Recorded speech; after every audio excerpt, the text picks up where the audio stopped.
morning. I'm John Keller, political analyst for WBZ News. Welcome to this WBZ News special, a debate between the two Democratic candidates for U.S. Senate on the September 16th Democratic primary ballot. The candidates are the incumbent, Senator John Kerry of Boston, and the challenger, Attorney Ed OReilly of Gloucester. Our format is simple. Each candidate gets up to 1 minute to respond to the same question. Then there's an open period of rebuttal and crosstalk before we move on to the next question. Their position on stage and the order of response is determined by alphabetical order. So our first question goes first to Mr. Kerry. Gentlemen, thank you both very much for being here. How about a quick handshake to get us started? Happy to do it. Love to see that. Okay, thank you. It's entirely possible that during the 6-year term you're seeking, gentlemen, you may be required to vote on presidential authorization to put our troops in harm's way in a foreign country. What will your specific criteria be for approving military intervention? And as an example, would development of a nuclear weapon by Iran trigger your approval? Mr. Kerry, 1 minute. John, my criteria will be what they've always been with respect to sending troops into battle. Remember, I was one of those troops, and I made a pledge to myself that if I ever was in a position of responsibility, I would make the judgment based on the security of our country. That is what I have done in every single case. And that is exactly what I would do. You have to measure whether or not your vital security interests are at stake, your security interests, your national security. There are different tiers of security. And the fact is that each time you have to do due diligence. I did that diligence with respect to the vote on Iraq. I did the diligence with respect to the first vote on Iraq. And indeed, it is a solemn obligation to make that vote based on your judgment about the security of our country. Now, with respect to Iran, it's my hope we have yet to explore all of the sanctions that may be used. And I think the Bush administration has been outrageously out of sorts. They haven't done what's necessary to put sanctions in place. We need stronger leadership, new leadership. That's why I support Barack Obama. Thank you. Same question, Mr. O'Reilly. Yes, thank you, John. John, if we ever use military force, it has to be because there's an imminent threat against our country. We have a Department of Defense, not offense, and it's really important that we know before we get into a military situation that we have all of the facts. And in 2002, when Senator Kerry voted for military authorization in Iraq, he didn't read the National Intelligence Estimate. Now, the National Intelligence Estimate was prepared for that vote. And it was prepared for that vote, and Senator Kerry did not read that National Intelligence Estimate. I would make sure that I read that I knew all of the facts before I voted, and make sure that I don't rely on somebody else's assertions as part of the executive branch. So, and in terms of Iran, I have to say that I do agree with Senator Kerry on the issue that we cannot go into Iran unilaterally. We need to become part of the international community again when we're making decisions, and we should not start a war with Iran and prevent a nuclear weapon. Thank you. Rebuttal. Well, let me just say that I did something better than read it, and it really shows Ed's lack of understanding of what due diligence is in Washington. I actually met with the CIA teams. I actually went to the Pentagon and sat down with the Secretary of Defense. I sat with the leader of national intelligence at the Pentagon. I looked at the photographs. I asked them what that building is. What does that represent? How do you know this? How do you know that? I took the time. I think I was the only United States Senator. I went to New York, met with the entire National Security Council. And what was decisive to me was a long conversation I had with then Secretary of State Colin Powell, a fellow Vietnam veteran. And I went through for an hour and a half my misgivings about the Bush administration and the possibility of the war. He promised me what the president has promised, that we would go to war as a last resort, that we would only do it with our coalition, that we'd exhaust the remedies of the United Nations. I accepted that. That was the mistake, believing the Bush administration, and even Colin Powell would tell you today. Colin Powell is unhappy because they misled Colin Powell. Response, Mr. O'Reilly. Yes, thank you, John. When we look at Senator Kerry's vote back in 2002, his chief political advisor in 2002, Robert Shrum, wrote a book. And in that book, this is his chief political advisor, the #1 person, I suggest, or two person. He says that John Kerry called him up the night before that vote and was concerned about the political ramifications of that vote and whether or not he would have a chance to become president, because that was the forum in which we were working at that time. And Robert Shrum, his chief political advisor, in this book that was released last August, that Senator Kerry has not even responded to, he says that Senator Kerry made that vote for his own personal political ambition. Now, I don't doubt that he talked to some people at the Pentagon, but the national intelligence estimate, I would hope that would take it more than an hour and a half to read that. It was in a vault in the Senate. He should have taken it out and read it. Response. Well, first of all, Robert Shrum is a great friend, and I love him dearly. And talked to him as recently as yesterday, knowing Mr. O'Reilly would once again misrepresent his views. And that is not what Bob Shrum is saying, first of all. Secondly, he was not my chief political strategist. Thirdly, a lot of people gave me advice. People gave me political advice. People gave me substantive advice. The question is, what did I make my judgment on? I laid out in my speech on the floor of the Senate exactly why I voted the way I did and what I was not voting for.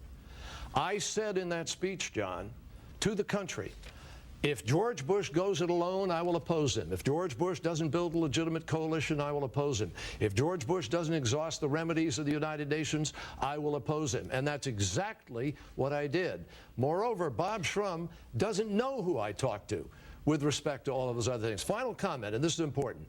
The fact is that with respect to that kind of a vote, John, you know, you just don't do that based on any kind of political consideration. You can take in the input on it, but that's not how you vote. I voted based on the security interest of our country. And I would remind Mr. O'Reilly and everybody else, up until that vote, UNSCOM had been kicked out of Iraq.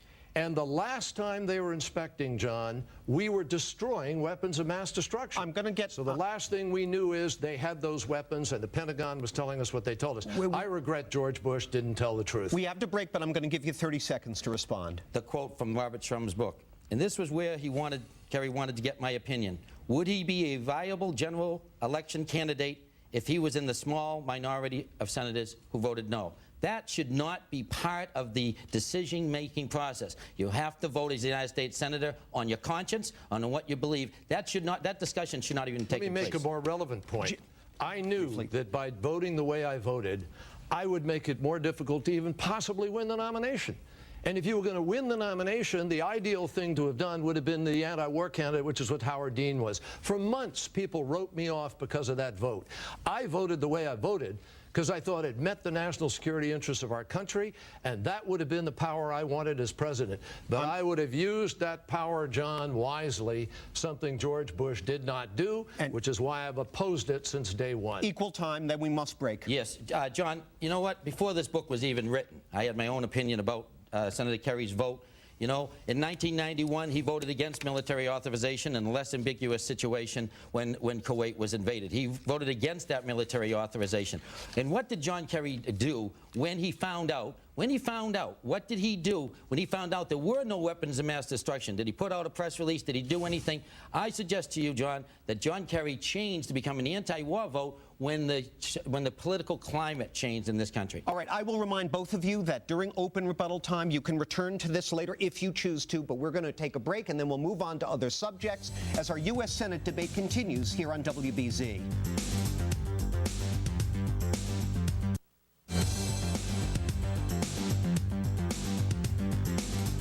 Welcome back to the U.S. Senate debate between the incumbent John Kerry and his Democratic primary challenger, Ed OReilly. We'll start with you here, Mr. O'Reilly. If anything should happen to Senator Ted Kennedy, heaven forbid, Massachusetts would lose one of the chief protectors of our federal funding, and the ability of you or Mr. Kerry to fill that void would become crucial to our economic well-being. So give us some insight into how you problem solve. If you heard that a vital federal line item providing funding to our technology sector were in danger, who in Washington would you call to try to protect it, and what would you say to them? 1 minute. Well, I think that, John, when we're looking at protecting our own in our own state, my first step would be to call the Department of Commerce, and also with the, I'd also consult with the New England Council on Biotech Industries, and get a lot of people involved in it and try to solve the situation. But I think also building a coalition with my fellow senators in order to protect Massachusetts interests. I mean, I think that's what Senator Kennedy has done over and over again. He is in the trenches, working. He's the #2 most powerful senator in the United States Senate because he's in the trenches working. And that's what I am. I'm a worker and I'm a fighter. And I also believe that there's a time to negotiate. I've been doing criminal defense trial work for 25 years. I know how to fight, but I also know how to negotiate and build coalitions. I've been doing it day in and day out in courtrooms all across this state and in trial work all across the state. But it's about relationships and building relationships. Thank you, Mr. Kerry. John, I would pick up right where I've left off, right where I am today. I've been privileged to serve with one of the greatest United States senators in American history, and I have learned so much from Ted Kennedy over the course of the last 24 years. He's my partner, he's my friend, and I'm blessed to have his support in this race. He wants me back there as part of the team, as does the rest of the congressional delegation, because we work effectively together. I know what to do. I have seniority on committees.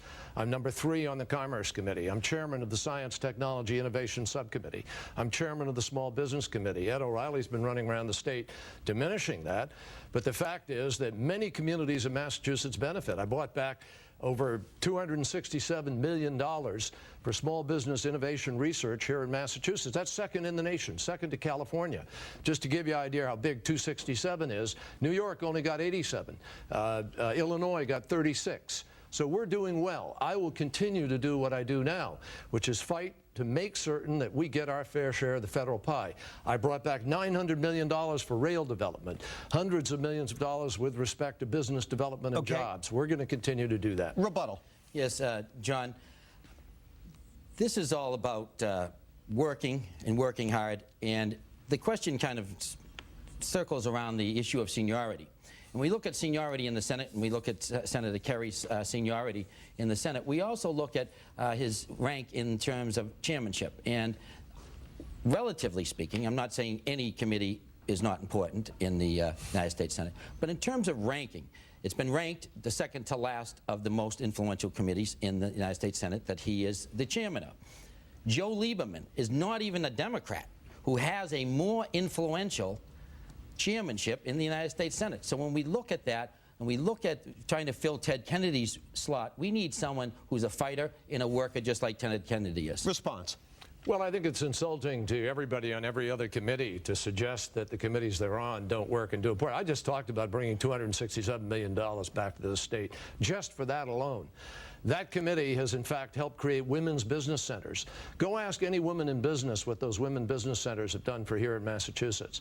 Ask veterans what we were able to do to help protect them when they go to Iraq or Afghanistan and their businesses get hurt, as they do, and we've now created some protection for them when they come home. Secondly, in the United States Senate, I'd say to Ed OReilly, you know, it takes time to earn the seniority. I'm on the Finance Committee. I'm on the Foreign Relations Committee. I'm #3 there.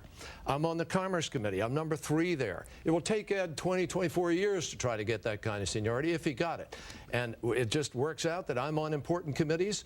There are other few people there. We're going to continue to deliver to Massachusetts. Brief final word from you, then we must break. When John Kerry uses the word we, that's what he's talking about. It's not him that's doing it. It's we. It's actually on the bill he's talking about. That bill came from the House of Representatives, and that's where it initiated in terms of bringing the money back to the area. All right, gentlemen, you can pick up on this again after we take a brief break as our U.S. Senate debate continues on WBZ. We continue now with our debate between the two candidates on the September 16th Democratic primary ballot for U.S. Senate, the incumbent John Kerry, the challenger Ed OReilly. Mr. Kerry, you'll go first here. I can't let a debate go by without a question about energy. Everybody in Massachusetts is very anxious about energy prices, how we're going to heat homes, fill gas tanks. Senator, the offshore wind farm proposed for Nantucket Sound has cleared a number of regulatory hurdles, but it still might face a make-or-break vote in the Senate in the next term. Knowing what you know now about Cape Wind, would you vote to save it or kill it? 1 minute. I've said again and again, John, I just want the siting process to work through. This is the first time we've sited an offshore wind farm in America. We site oil, you have to go through a process. You site a mine, you have to go through a process. This is no different. As long as it keeps coming back positive, I'm in favor, and that's fine, and it'll work through. But let me go to a bigger issue here. You know, this is about leadership in the United States Senate. And the fact is that I have offered leadership over 24 years on issue after issue, none more so than on energy independence. In 2001, I went to the Wilson Institute when gas was under $2 and nobody thought it was an issue. And I laid out an energy independent program for America. As a candidate for president, I was the first candidate for president in the primaries to actually advertise on energy independence. Today it's a buzzword for everybody, but I showed leadership on that. I've showed leadership on alternative renewable, $4,000 credit for people to buy hybrids, alternatives for wind and renewables. I've been a leader on global climate change. Al Gore has said I'm the strongest voice in the United States Senate on the environment. Okay. We need to continue that leadership. Mr. O'Reilly, 1 minute. Yes, thank you. John, my energy proposal is called Renew America. It's on my website, EdOReilly.com. It really is changing the economic model. It's also changing ways in which we can produce renewable energy all across this country. And it will produce local jobs, spur a green economy, help stop global warming, get our troops home from the Middle East, and also reinvest in our communities. As I travel around this state, our cities are hurting. Many of our cities cannot pay for teachers. The teachers are paying out of their own pockets for supplies. We're looking at a situation here where Senator Kerry says he's been a leader. Well, you know what? 1991 or whatever. When he was elected in 1984, what was the issue? The issue was energy independence and renewable energy. Nothing has been done. Same thing with health care in 1984. The same thing with special interests. Is it going to be more of the same going back to the United States Senate, or are we going to look at the problems in a different way? Rebuttal. Well, that's one of the reasons why I was the first national figure to stand up and support Barack Obama for President of the United States, who's an elected official. If you're going to fight for change, you fight for change all the way. My opponent hasn't even, I don't think he ever endorsed anybody for president. You have to make choices in this business. You have to stand up and you have to fight. And I fought for real change because we need to change the way Washington works. Maybe Mr. O'Reilly hasn't counted the votes yet, but that's what you do in the United States Senate. We only had 54 votes for global climate change legislation. It takes 60 votes to do anything in the Senate. So let me tell you what I did, John. I led in 2006, raising $14 million, giving to over 260 campaigns around the country, campaigning for over 80 candidates, 60 of whom won, and we won the House and we won the Senate. That's leadership, and that's how you're going to get an energy plan, because we're going to have to win the votes to do it. Go ahead. We'll talk about money, John. We can talk about the campaign in 2004 when John Kerry had $15 million left over, money that was given to him to defeat George W. Bush and the regime that's in Washington today. What he did with that money, half of that money, or $6.2 million, he has now put it into this Senate fund. So when he talks about moving money around to different Senate funds, proportionately, if you look at Senator Kerry's massive amount of money that he has in his campaign coffers, proportionally speaking, he is the least. When you look at the numbers per capita, he is the least generous of all the senators in giving around the country when you look at how much he has in relation to how much he's giving to other senators. That is just plain, flat untrue. And I won't name the senators out of politeness who gave a lot less, but there are plenty of them. The fact is, I raised $14 million, more than any other person in the country, including Hillary Clinton or any of the candidates for '08, and distributed it to people around the country. Moreover, the $15 million that we had left, I gave $30 million to the DNC. We gave $3 million to the Senate, $3 million to the House. No one asked for that money, and we needed to keep some small amount of money for the potential of a recount and for all of the lawsuits. We only just wrapped up a lawsuit last year, John, so I'm not going to stand for misinterpretation and misstatements about what the facts are. About 15 seconds left. Go ahead. Let's talk about money. Will John Kerry give a commitment to the people of Massachusetts, the taxpayers of Massachusetts? Will he give a commitment, number one, to stay the 6 years if he's elected? And if he won't give that commitment, or if he does give that commitment, will he put up the millions of dollars it will cost the taxpayers of Massachusetts for a special election? 10 seconds to reply to that. I didn't know we were asking each other questions. You can. You can break the rules, and that's one thing. He didn't break the rules. Go ahead. But happy to answer it. I have said consistently I am only running for one job, not asking for any other job, not looking for any other job. I intend to serve my term. If I'm elected, that's what I'm doing. Gentlemen, thank you very much. Thank you for watching. Go to our website, WBZTV.com, to view the debate again or for more information on my blog. Thank you for watching, and don't forget to vote on September 16th. weapon by Iran trigger your approval? Mr. Kerry, 1 minute. John, my criteria will be what they've always been with respect to sending troops into battle. Remember, I was one of those troops, and I made a pledge to myself that if I ever was in a position of responsibility, I would make the judgment based on the security of our country. That is what I have done in every single case. And that is exactly what I would do. You have to measure whether or not your vital security interests are at stake, your security interests, your national security. There are different tiers of security. And the fact is that each time you have to do due diligence. I did that diligence with respect to the vote on Iraq. I did the diligence with respect to the first vote on